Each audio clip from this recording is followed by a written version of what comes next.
Beleza, meu camarada? Tudo jóia? Então vamos para o nosso vídeo 2 aqui de provisões. Simbora! Uma empresa construiu uma usina nuclear que foi concluída no final de 2022 a um custo de 10 mil. O valor presente estimado dos custos de desmontagem da usina e restauração do local pelos danos causados por sua construção ao final de sua vida útil de 25 anos é de 980, que não está incluído no custo de construção de 10 mil. Além disso, haverá danos contínuos ao meio ambiente pelas emissões de vários poluentes. Então, primeira situação, né? Nós tivemos aqui custos de desmontagem. Segunda situação, danos contínuos ao meio ambiente, né, pelas emissões de vários poluentes ao longo da vida operacional da usina, que deverá exigir remediação nos próximos 25 anos, custando aproximadamente 175 para cada ano de operação. A reparação decorrente de danos contínuos será realizada ao final da vida útil da usina. Assuma 10% de taxa de desconto. Nesse caso, considerando as informações apresentadas, a empresa deve contabilizar uma depreciação linear, os juros da provisão no valor de 98 anualmente, uma provisão de desmontagem da usina e restauração de uns 155, uma provisão de desmontagem da usina e restauração no local no valor de 980 ou no valor de 175. Vamos lá. Então, primeiro, como ele fala depreciação aqui, a gente precisa calcular aí para ver se realmente é 400. Então, a gente estuda lá no CPC 27 que os custos de desmontagem, eles entram no custo do imobilizado. Tá? Então, o valor aqui vai ser construir uma usina, custo de 10 mil. E esses custos de desmontagem foi quanto? 980. Então, a gente tem 10.980. E a gente precisa dividir por quanto? Pelo período lá, 25 anos. Então, 10.980 dividido por 25. Deixa eu pegar aqui a calculator. Para evitar a fadiga. 10.980 dividido por 25. 439,20. Tá? Uma depreciação linear de 400? Não. 439,20. Os juros da provisão de desmontagem da usina e restauração no valor de 98 anualmente. Pessoal, que juros? Não tem juros. É o que? Desconto para trazer os custos de desmontagem a preço presente, né? A valor presente. Tá? Então não tem juros.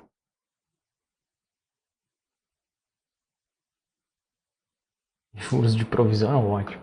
Uma provisão de desmontagem. Agora vamos calcular ali o que tem de provisão, né?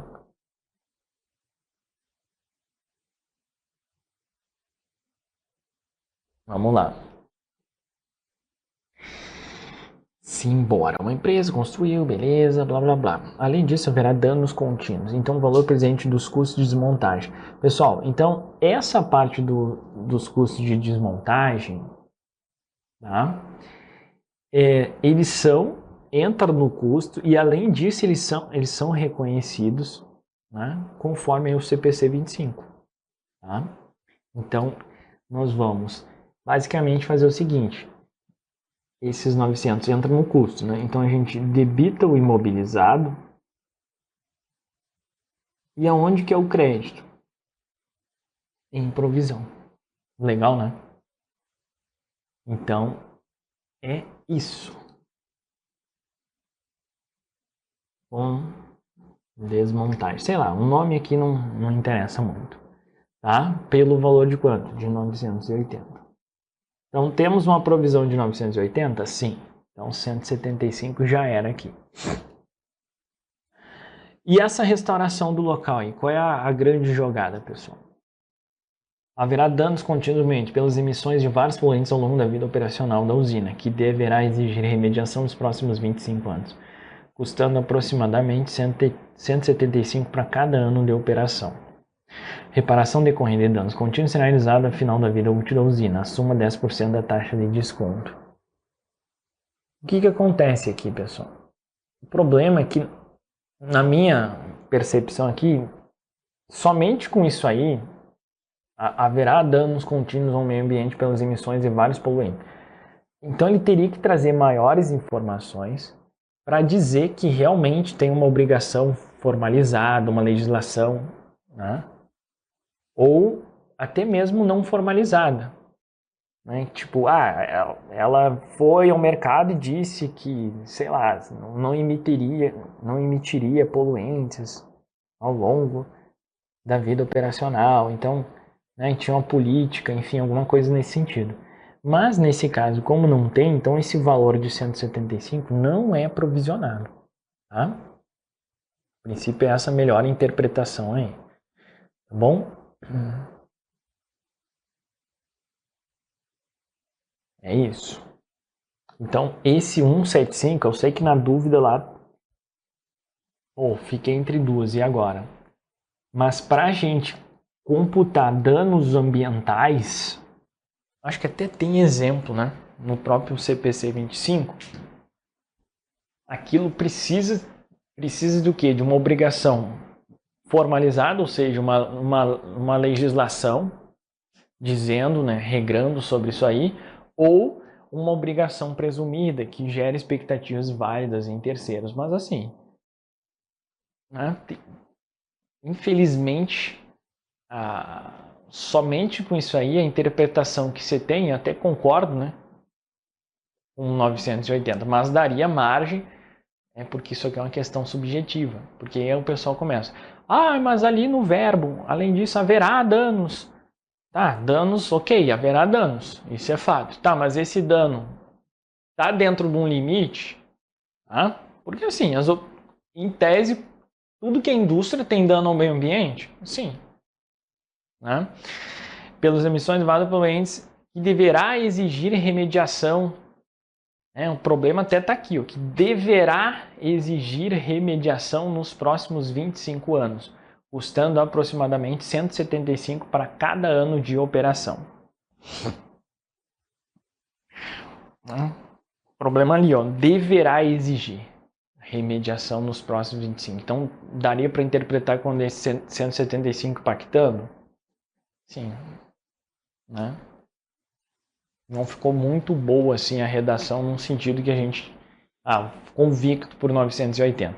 Mas assim, comentando, né, com base no gabarito da banca, que é a opção D, eu entendo que faz sentido realmente. Mas assim, entendo também a dificuldade. Você está lá na prova, né, de conseguir interpretar assim, ter total segurança que é 980, não é fácil realmente. Né? Lá na hora da prova, entre as duas, cara, a 980 realmente a gente tem mais condições de permitir aqui uma conclusão. Já sobre a restauração do local aqui, teria que ter maiores informações. Mas daria para interpretar? Daria. Então, assim, é uma questão discutível na minha opinião. Tá? Mas até que eu acho que não foi alterado, não lembro, não acompanhei essa questão aqui, se teve recursos ou não, se a galera entrou com recurso. Não acompanhei a discussão específica dessa questão aqui. Foi um momento que tivemos muitos concursos ao mesmo tempo, né? Não consegui acompanhar 100%. Ou mais uma. Uma loja foi acionada na justiça por um cliente que diz ter sido constrangido por seus funcionários. O cliente apresenta provas de modo que os advogados da loja julgam que é provável a saída de recursos como indenização ao cliente. No entanto, apesar do esforço, não consegui estimar confiavelmente o valor da obrigação. Então, nesse caso, pessoal, se trata de o quê? De um passivo contingente. Então, não vou registrar a provisão, mas eu vou divulgar como passivo contingente. Gabarito opção A aqui. Não reconhece encontros a pagar, não é provisão, não é ajuste, não é requerido reconhecimento de divulgação. Isso aqui somente se fosse remota saída. Aí o gabarito seria a opção E, mas não é o caso. Em relação às provisões, de acordo com o CPC 25, assinale a afirmativa correta. Tem prazo ou valor incertos? Sim, né? As provisões, elas possuem prazo ou valores incertos. Derivam de eventos que ainda irão ocorrer. Não, isso aí são os passivos contingentes. Representa pontos redutores do ativo? Não. Cara, a gente teve uma questão muito parecida com essa, né? A gente viu, eu acho que no bloco anterior. Representa obrigações possíveis em relação às provisões, né? São obrigações prováveis. Não são contabilizadas, são sim. São contabilizadas. Bem de boa essa aí, né? Bem de boa. Em 2 de janeiro de X0, uma loja foi acionada na justiça por um funcionário que reclamava 15 mil por danos morais. A administração da loja julgava que a perda provável e estimava que o valor a ser pago seria de 10 mil. Então, perda provável, estimativa de 10 mil, eu vou computar justamente por esse valor. Então, eu debito uma despesa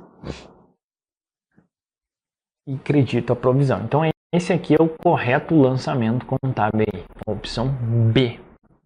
Despesa operacional, vai lá para demonstração no resultado do exercício e isso aqui vai lá no balanço patrimonial como aumento de passivo. Provisão para contingência. Professor, por que não 15 ou ali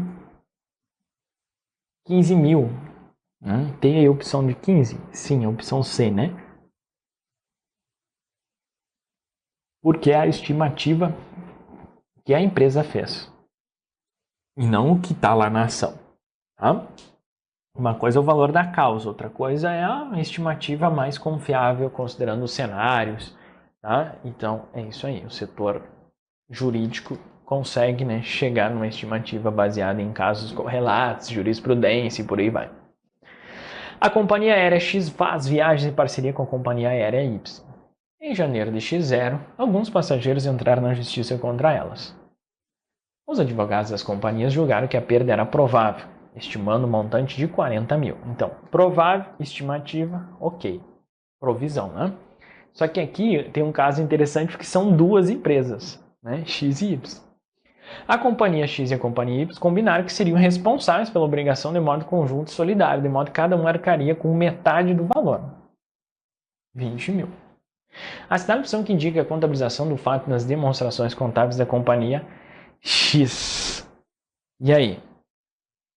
Nesse caso, nós temos uma provisão para contingência de 20, né? A X não é 40, não é 40. E se trata de uma provisão para contingências, né?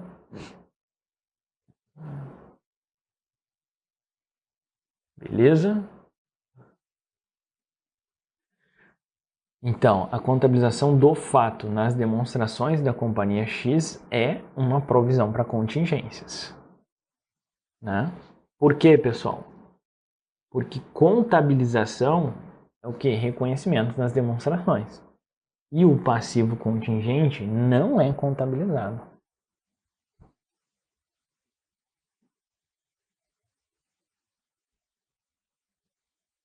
Não contabilizamos, não reconhecemos passivos contingentes. Inclusive, pessoal, o gabarito preliminar foi a opção C, tá? Porque gerou dúvida lá na hora da prova. Né? Você ficava em dúvida. Pô, mas eu tenho uma provisão para contingência e tenho lá um passivo contingente, né? Por quê? Por que tem um passivo contingente? Porque se a empresa Y não pagar, quem que vai assumir ali? A companhia X. Então é possível? É possível. Né? Não sei se é remoto, entendeu? Teria que ter maiores, assim. Mas é possível? Sim, porque conjunto e solidário. Tem passivo contingente na jogada? Tem. É possível? Sim. Se a companhia Y dizer não vou pagar, e aí? É solidário. Então, além dela ter ali os 20 mil de provável, porque ela falou lá, a perda era provável, estimou em 40. Então, tem a probabilidade, tem a estimativa. Metade, 20. Então, provisão para contingências de 20. Será contabilizado? Sim. Tem o passivo contingente de 20? Tenho. É contabilizado? Não. Então o problema aqui, pessoal, foi na palavra contabilização. Tá? Se em vez de contabilização, olha como o negócio é meticuloso, aparecesse assim, ó, assinale a opção que indica o tratamento contábil. Cara, se fosse tratamento contábil do fato nas demonstrações da companhia X, gabarito C. Então foi isso que o examinador pensou, tanto é que ele colocou o preliminar como C. Ele pensou no sentido de tratamento contábil. Tá? Mas ao colocar contabilização é diferente. Tratamento contábil envolve o quê? Reconhecimento, mensuração e evidenciação. Tratamento contábil. Qual o tratamento contábil? Envolve reconhecimento, mensuração e evidenciação. Tá? Agora, quando ele fala contabilização, envolve o quê? Reconhecimento e mensuração. Então, ó, provisão para contingências eu reconheço, mensuração 20 mil. Sacou? Então foi um detalhezinho muito legal. Né? Lá na... Aí ela divulgou o preliminar, a gente entrou com recurso, falando justamente isso, não contabiliza passivo contingente. Aí ela teve que realmente ali se ligou, né? Que errou no termo, que induziu muita gente, né? Que tinha marcado corretamente a opção E. E induziu também, enfim, né? A raciocinar como ele. Então alguns raciocinaram como ele. Mas o mais correto, realmente, opção E. Tá? Isso aqui, na verdade, nem dá para dizer que é mais correto. Está errado, justamente porque não se contabiliza passivo contingente. Muito boa essa questão aí. E da onde ele tirou isso? Lá do item 29. Ó. Quando a entidade for conjunto solidariamente responsável por obrigação, a parte da obrigação que se espera que as outras partes liquidem é tratada como passivo contingente. Veja, não é contabilizada, é tratada, tá vendo? Tratada. A entidade reconhece a provisão para a parte da obrigação para o qual é provável uma saída de recurso. Então, toma cuidado, porque pode vir uma questão, só que agora falando tratamento contábil. Então, tratamento contábil. Ele trata como passivo contingente a parte, né, que espera que a outra parte liquida e, como provisão, reconhece a provisão para a parte da obrigação para a qual é provável uma saída de recursos que incorpora benefícios econômicos. Tá? Somente, claro, não vai quando não tem uma estimativa confiável. Muito boa essa questão aí, que gerou essa discussão aí na época.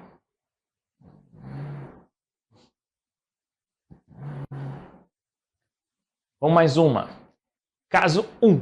No primeiro trimestre de um exercício financeiro, um ente público recebeu uma notificação de abertura de processo judicial, no qual foi requerida uma indenização por danos causados a um grupo empresarial em decorrência de erros no processamento de informações tributárias em exercícios anteriores. A indenização requerida foi de 100 mil. Após a análise dos documentos processuais, a assessoria jurídica avaliou que é provável que o ente tenha que pagar a indenização, mas ainda não dispõe de elementos suficientes para uma mensuração confiável. Então, nós tivemos a provável saída, mas não há confiabilidade. Então, nesse caso, nós vamos fazer o quê? Um passivo contingente, né?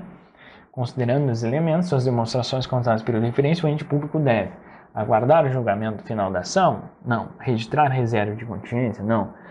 Reserva de contingência, pessoal, aproveitando aqui, não se confunde com provisão para contingência. Reserva de contingência é uma conta do patrimônio líquido. Então, da onde eu constituo a reserva de contingência? Do lucro líquido. Tá? Do lucro líquido. Já a provisão para contingência é o que? É um passivo. Então veja que uma coisa é uma coisa, outra coisa é outra coisa. Tá? Apesar de ambas estarem relacionadas a contingências, tá?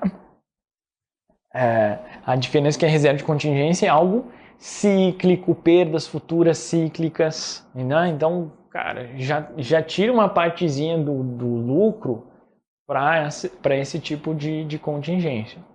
Já a provisão para contingência, cara, tava lá, teve um dano ambiental, enfim, né? Não é um negócio ciclo, todo ano tem um dano ambiental. É um pouquinho diferente a lógica. Tá? Tem relação? Claro que tem, né? Devido ao próprio termo aí de contingência. Uma reserva de contingência é uma reserva de lucro. Aonde que eu tiro? Uma parte do lucro eu segrego para isso aí, para preservar a empresa. Tá? Vamos lá. Então tem um pouquinho, né, de diferença aí. Não confunda a reserva de contingência com provisão para contingência. Se eximir de divulgar o caso por falta de materialidade? Não. Tratar o caso como passivo contingente. Sim, por quê? Porque eu não tenho confiabilidade. Tratar o caso como provisão? Não. Para ser provisão tinha que ser provável e além disso eu ter confiabilidade. Aí o gabarito seria a opção E. No processo de gestão dos negócios, há cenários em que as entidades optam por fazer reestruturações. Tais processos incorrem custos que têm regras específicas para reconhecimento da provisão associada. O pronunciamento CPC 25 traz exemplos de eventos que se enquadram no conceito de reestruturação. Exemplos de reestruturação. Dentre os eventos a seguir, o que não está sujeito a essas regras por não ser um exemplo de reestruturação. Tá? Então eu trouxe aqui para a gente relembrar. Ó. Item 70. Exemplos de eventos que podem se enquadrar na definição de reestruturação são: venda ou extinção de linha de negócios, tá ali na opção A. Fechamento de locais de negócio de um país ou região ou relocação das atividades de negócio de um país ou região para outro. Está nas opções B e L. Mudanças na estrutura da administração. Por exemplo, quando eu elimino um nível de gerência. Está na opção D. Reorganizações fundamentais que têm efeito material na natureza e no foco das operações da entidade. E aí o item 78, para completar, fala o seguinte: nenhuma obrigação surge pela venda de unidade operacional até que a entidade esteja comprometida com essa operação, ou seja, quando há um contrato firme de venda. Tá? Então, o que a gente tem aqui?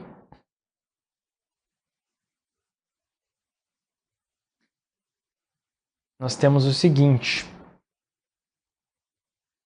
opção C, né? Ó, A, B, I, E e D ali. Então, ok. Então, A, B, D e E. Intenção de venda de unidade operacional. Então, veja o item 78. Ó. Nenhuma obrigação surge pela venda de unidade operacional até que a entidade esteja comprometida com essa operação. Ou seja, quando há um contrato firme de venda. Então, a mera intenção não gera. Essa intenção de venda não gera. Tem que ter um contrato firme. Foi daí que ele tirou. Então, gabarito aqui é a opção C. Beleza?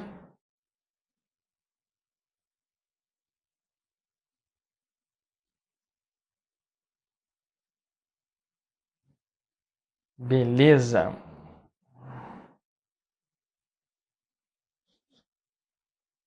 Bacana demais. Então, vamos mais uma? Vamos lá. Uma sociedade empresária vende eletrodomésticos com uma garantia prevista na legislação, segundo a qual os clientes estão cobertos pelo custo da reparação de qualquer defeito de fabricação que se tornar evidente dentro dos 2 primeiros anos após a compra. A estimativa é de que a cada 100 mil em vendas, 2% dos eletrodomésticos poderão apresentar defeito.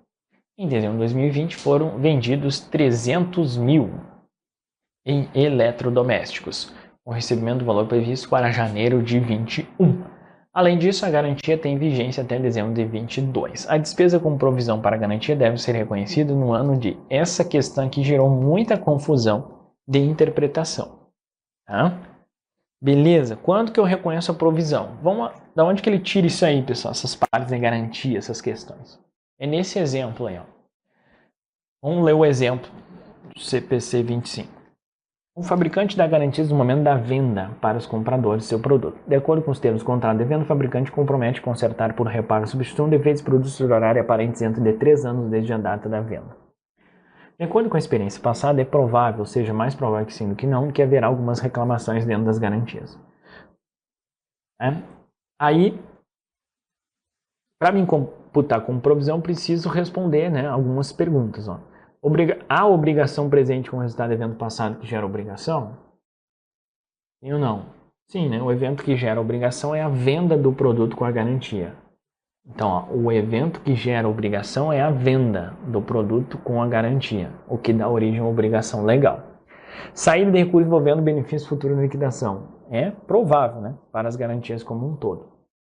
Conclusão, a provisão é reconhecida pela melhor estimativa dos custos para consertos de produtos com garantia vendidos antes da data do balanço. Então, meus queridos, o que acontece aqui? Sociedade vendeu eletrodoméstico com a garantia prevista na legislação, segundo o qual, ou seja, é uma obrigação legal, os clientes estão cobertos pelo custo de operação de qualquer defeito da publicação que se tornar evidente dentro dos 2 primeiros anos após a compra. Então, a vigência da garantia é 2 anos. A estimativa é de que a cada 100 mil em vendas, 2% dos eletrodomésticos poderão apresentar defeitos. Ó, quando que foram vendidos?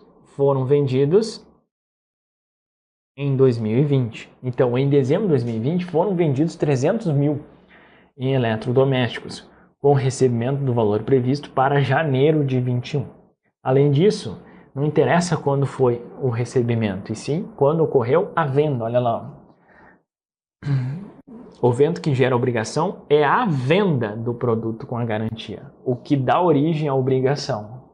Nesse caso, a provisão. Né? Além disso, a garantia tem vigência até dezembro de 2022. Então, a garantia tem vigência por 2 anos. Né? Mas, qual é o reconhecimento da provisão? Quando que é o fato gerador? É a venda. Então, a despesa com provisão para garantia deve ser reconhecida. A despesa com provisão para garantia deve ser reconhecida no ano de 2020. Beleza? Professor, em 2021, 2022, cara, somente o que vai mudar? O que pode mudar? Essa estimativa. Tá? Então, 2% dos eletrodomésticos poderão apresentar defeito. Então, vou pegar 300 mil vezes 2%. Essa vai ser o valor da provisão. Então, debito despesa com provisão, credito o passivo.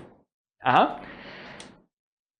Então, tem gente que ficou lá, mas é 2020, 21 e 22. Né? Porque como é dezembro lá, vai até dezembro de 22. Então, seria o 20, 21 e 22. Não, 21 e 22. As únicas que não geraram dúvida, eu acho que foi 21 e 22. Mas geralmente o pessoal ficou em dúvida entre 2020, 21 e 22. A ou E. Tá?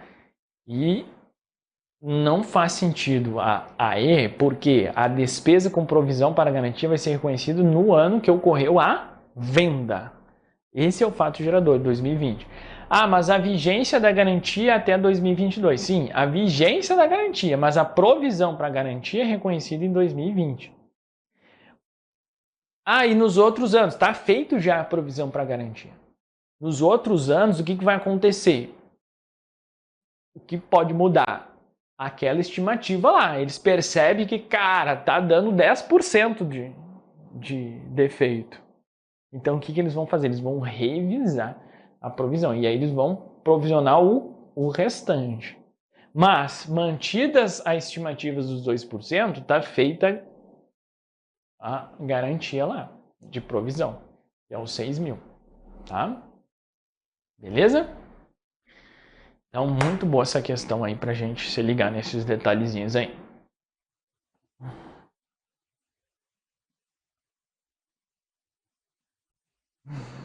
As contas a seguir representam estimativas e são contabilizadas no passivo de uma entidade, com exceção de uma. Então, todas falam provisão, mas só uma não representa estimativas que são contabilizadas no passivo. Provisão para contingência, custo de desmontagem. A gente já viu aí questão, inclusive, sobre isso. Custo de reestruturação. Vimos ali exemplos de reestruturação que rolam provisões. Custo de descontinuidade. Sim, tem também. Provisão para crédito de liquidação duvidosa. Essa opção C aí nos retorna o que? Uma estimativa relacionada a ativo. Tá? Então, na real, esse termo provisão aqui não se refere a passivo. Tá? O mais correto, inclusive, é perdas estimadas para crédito de liquidação duvidosa. Tá? Então, o gabarito aí, opção C. Beleza? Toma cuidado. Esse termo ainda aparece em provas para se referir, né, a uma conta redutora de ativo. Mas provisão mais correto, tecnicamente, segundo o CPC 25, é passivo de prazo-valor incerto. Tá? Mas pode aparecer em prova? Pode, até porque se você pegar o texto da Lei 6404, a Lei das SAs, esse termo ainda existe, provisão para crédito de liquidação duvidosa. Tá? Então ele ainda aparece em provas. Tá bom? Vamos fazer o seguinte, vamos dar um breakzinho e na sequência a gente fecha com mais um bloco de aula aí de questões sobre provisões sob ótica de exigência da FGV. Um forte abraço, bons estudos, a gente se fala aí na sequência. Valeu demais!